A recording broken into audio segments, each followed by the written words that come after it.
High FM, 101.9 megahertz of life. Most Jews know the Shema.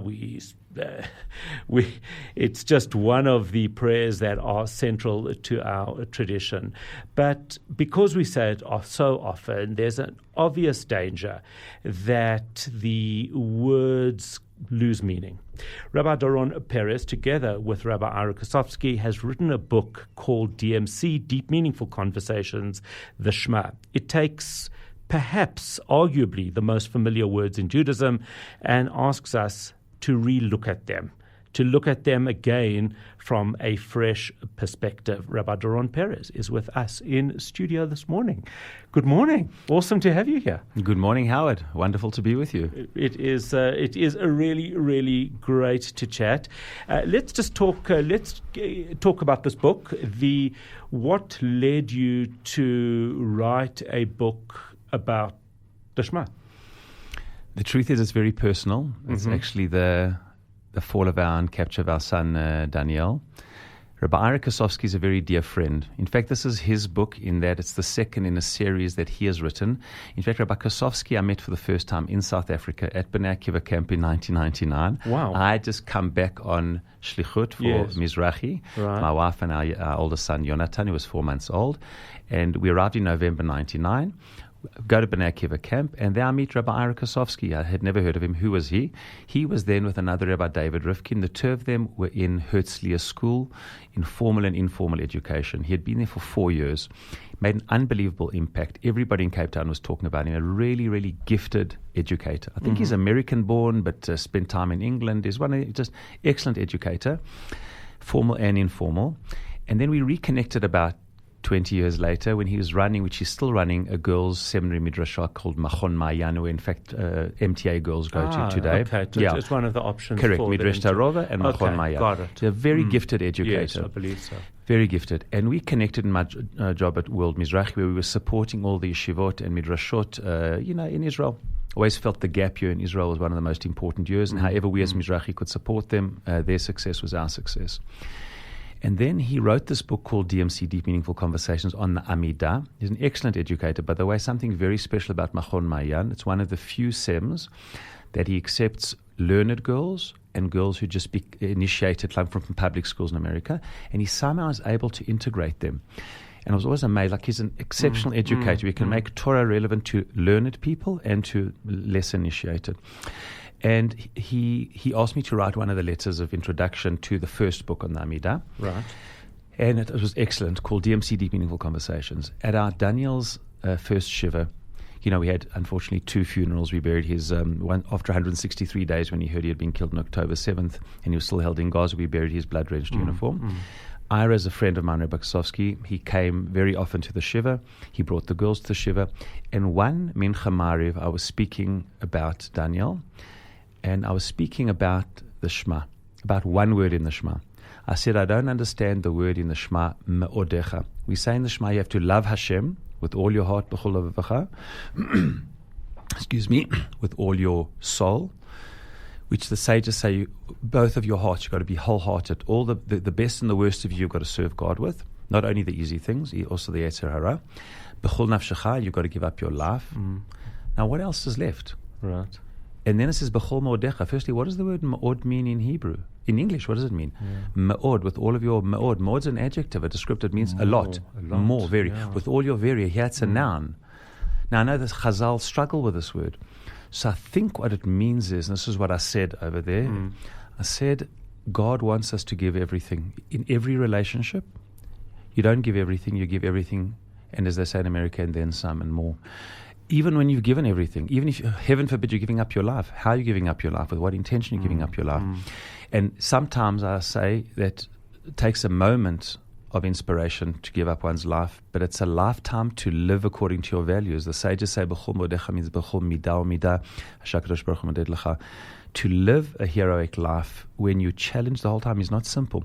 What God is saying in a relationship, if you want a loving relationship with me, and the truth is in any relationship, you don't give 100%, you give 110%. And some. And some. You can always give more. I think B'chol modecha means after you've given everything, you've still got more to give. You've got to have a conviction. he said to me, he came to me a few days later, he said, I discussed with my wife, I'm writing the second series on the Shema. We'd love to dedicate it to Daniel. Wow. And we'd appreciate if you would write that as the introduction, and maybe you'd even consider co-authoring it with me. I said, look, I'm not co-authoring it with you, maybe the introduction. And then one thing led to another, and we co-authored it. So he wrote, it's really his series of books and but I wrote the introduction and 8 chapters. He wrote 12 chapters, and it's been an unbelievable partnership because it brings 2 different voices. His wife said that when she reads the chapters, she can't tell which is written by him and which is written by me.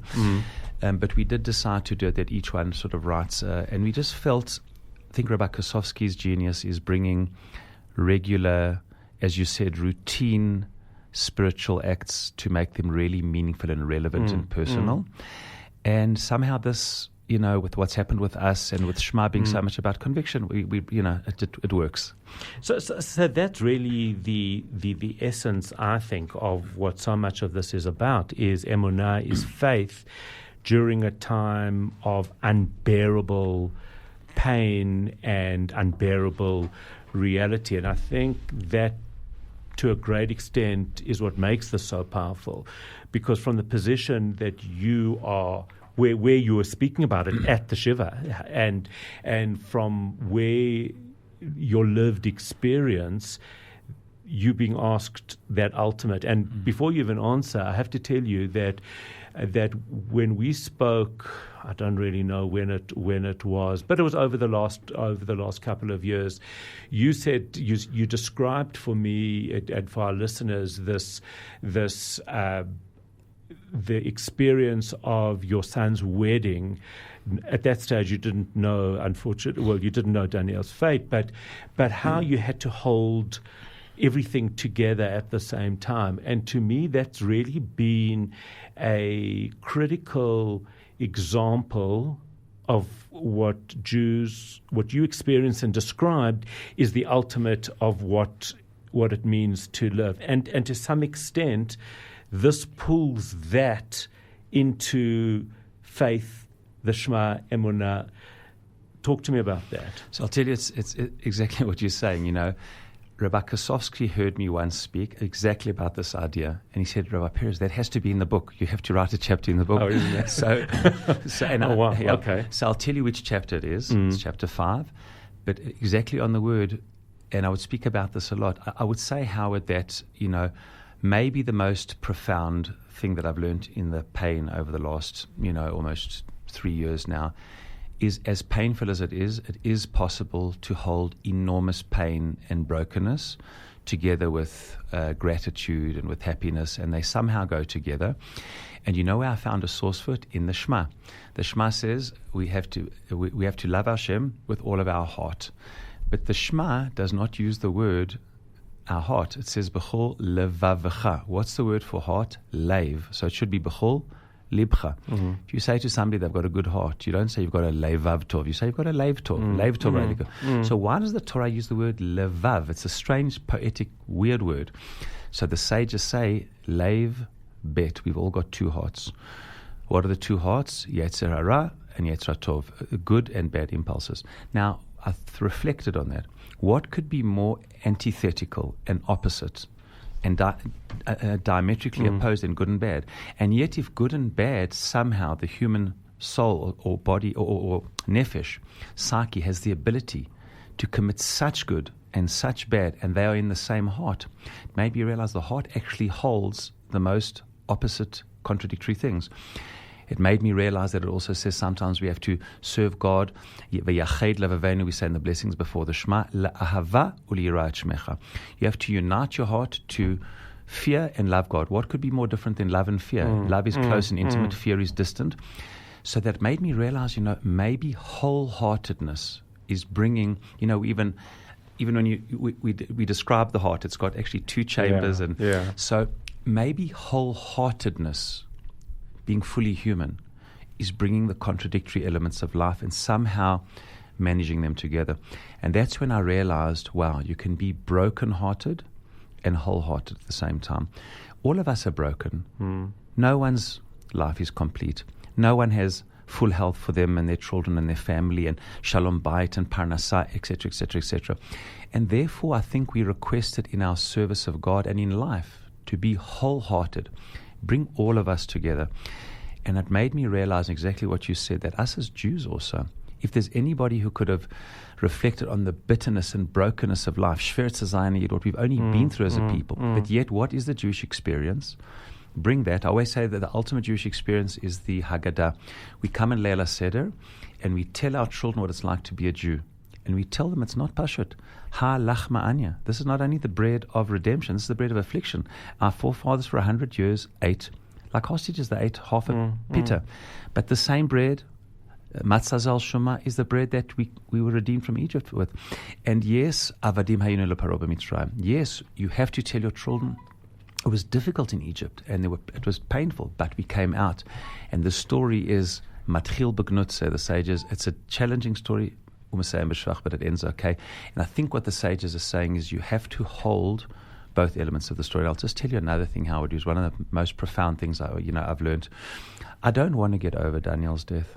There's something interesting. I was going to ask you that. I don't want to, because it isn't something to get over. It defines you now. Whether you in theory want to get over it, it's never going to happen because it is who you are. It's exactly what you just said. I was thinking to myself, can you ever get over something? You can't. No. And I thought to myself, do I want to get over it? Meaning, even if I could, do I want to come along and say, Howard, now I'm okay, It's, I'm okay. What do you mean I'm okay? I've lost a child. What do you mean I'm okay? I'm never going to be okay. But I've learned that you can be okay in your not okayness. I've learned that goes to that contradiction exactly. again. I often in life, I'll tell you an unbelievable story that happened to me. It was my father's 85th birthday. It was 2 months after the Shiva, and it was the first time that all the grandchildren had got together, except for Daniel. He wasn't there. And my sister Ariella, you might remember my little sister, she said, she's not so little anymore. And I was thinking as you said that, but I wasn't my little break sister, the story. I won't break it, So she lives next door to my parents, and we had my father's 85th birthday 2 years ago. And she said what she always said. She said, let all the grandchildren come and have a picture with Grandpa Gil, with Saba Gil. And as all the grandchildren came up, it was the first time that Shelley and I had seen all the grandchildren without Daniel. Shelley broke down in tears. She had to leave the room. I went after her. We cried bitterly. My sister Ariella ran. She said, Lawrence, or Doron. I think she calls me Lawrence still. You can call me Lawrence now. So she said to me, Lawrence, I'm so sorry. I didn't think. I'm sorry. I said to Ariella, you don't have to be sorry. We can't deny Grandpa Gil opportunity to have a picture with his grandchildren, but you can't deny Shelley and I the opportunity to break down and cry. And I remember saying to you, Ariella, it's okay. You know what? It's actually so not okay, but it's okay. And it's that same holding of this dichotomy together. So I'll tell you what I thought to myself. The brokenness is there forever, but that's not all we have in life. We have so many other things as well. We have our other children, thank God. We have a grandchild, Ori Daniel, and the happiness in life doesn't cancel out the pain, and the pain doesn't cancel out the simcha. And I want to share with you one final thing. When you say to people, sometimes it's dismissive. You say to somebody, if they're complaining a lot, you say, listen, get on with it. It's a very dismissive thing, because it's hard to get on with it when there's so much pain. But I'll tell you what I've learned. It's not get on with it. It's get on with it. Get on with it. Bring it with you. Bring the pain with you. Get on, not get on with it. Get on. Oh, I get love on that distinction with it. Bring it with you. It's there. Yes. So don't get on with it. Otherwise, you're dismissing. The it is going back to normal. No, not get on with it. Get on. And it's you're never getting on without it. Exactly. Yeah. So bring it with you. And I've realized you can bring it with you without being destroyed by it, without being fully defined. But it's part of who you are, but it's not all of who you are. So it's almost this little black hole which is always there. Now then you fall into it, and now and then the pain is overwhelming, but then you get out of it. You know what I mean? It's there. It's like a pothole, So every now and then you're going to hit a pothole, but keep going, and you might break the tire, you'll replace it, and just keep going. It's there, but just keep going. What's so interesting is, I think to some extent as well, is the fact that you are able to articulate this incredibly painful journey with faith and with in the way that you're doing it, gives many of us the opportunity to travel it with you. I always say, to some extent, I feel like many of us have spent 3 years in a tunnel. That's just how this has felt. But obviously we haven't been there, and we haven't had the experience that God forbid, that you have had.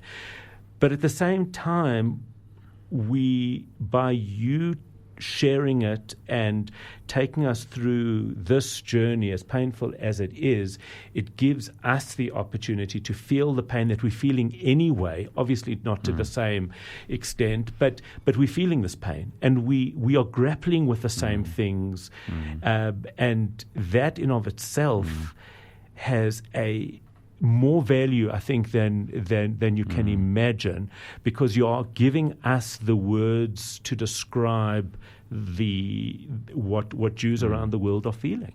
Firstly, I really appreciate that. Thank you for articulating it.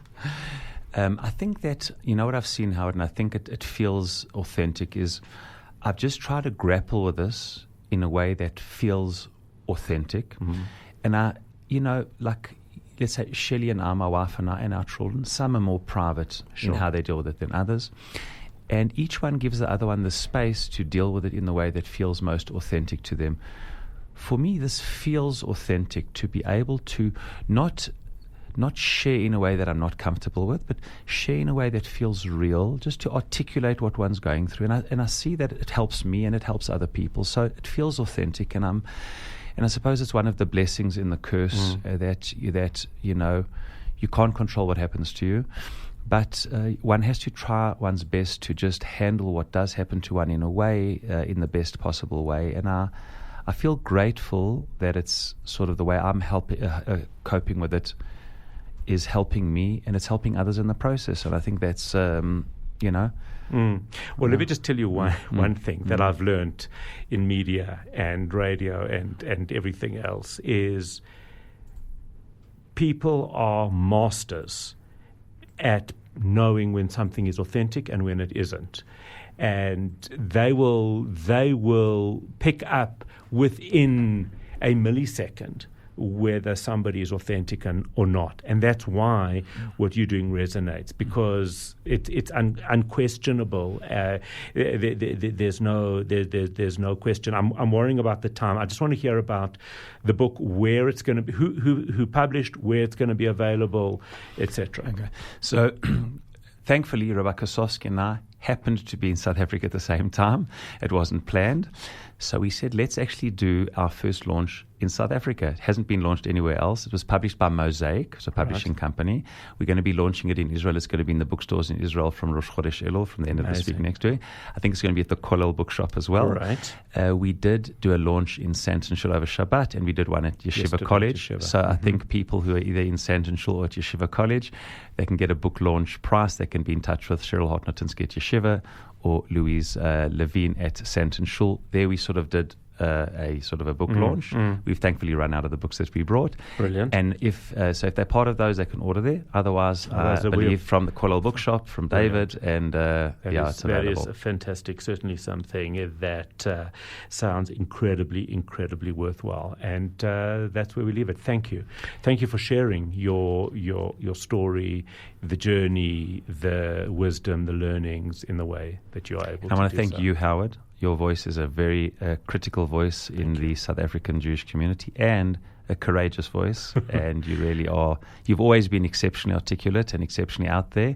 And yishar koach for using it in the service of the good of the community and the good of the people. Thank you.